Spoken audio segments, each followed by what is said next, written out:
Baik, Assalamualaikum warahmatullahi wabarakatuh. Perkenalkan nama saya Bambang Sugiarto. Kami dari kelas MD 502.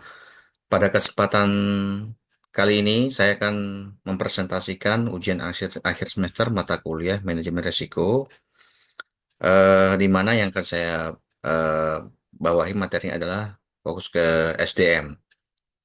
Nah, resiko sumber daya manusia dalam bisnis di Indonesia. Oke. Pendahuluan SDM adalah aset utama dalam bisnis modern.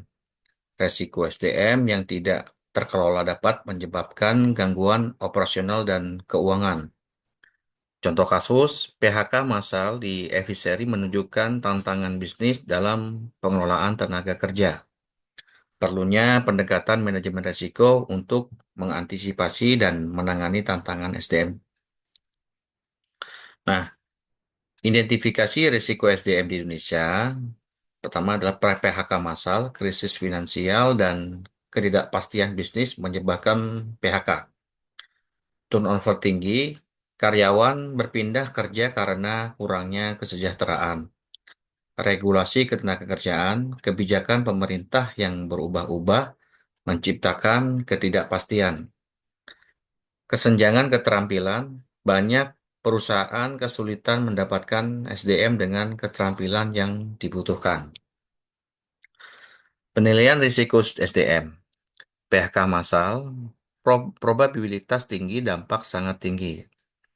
Turnover tinggi, probabilitas probabilitas sedang, dampak sedang.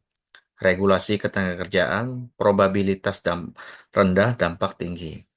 Kesenjangan keterampilan, probabilitas tinggi, dampak tinggi.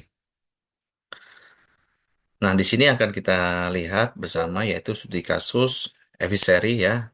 Eviseri startup teknologi aku akuakultur menghadapi krisis keuangan. Rencana PHK 90 lebih karyawan memicu ketidakpuasan dan perlawanan.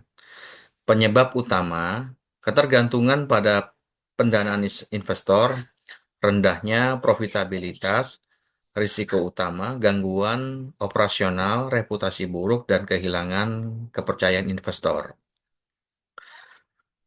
Dampak risiko SDM bagi perusahaan.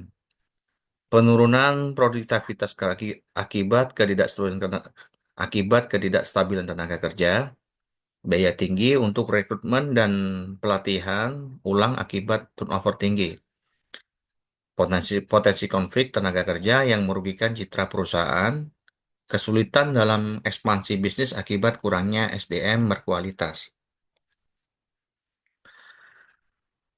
Strategi mitigasi risiko SDM meningkatkan transparansi dalam komunikasi bisnis dengan karyawan, menyediakan program pelatihan dan reskilling untuk penyesuaian keterampilan SDM, diversifikasi sumber pendapatan untuk menghindari ketergantungan pada investor, implementasi kesejahteraan karyawan untuk mengurangi turnover, pengelolaan perubahan secara bertahap dalam struktur organisasi. Nah, kesimpulan dan rekomendasi. Manajemen risiko atau SDM adalah elemen penting dalam keberlanjutan bisnis. Perusahaan harus menerapkan strategi mitigasi yang tepat untuk menghadapi tantangan SDM. Studi kasus Eviseri menunjukkan pentingnya perencanaan keuangan dan tenaga kerja. Bisnis harus bersiap menghadapi perubahan dalam regulasi dan tren ketenagakerjaan.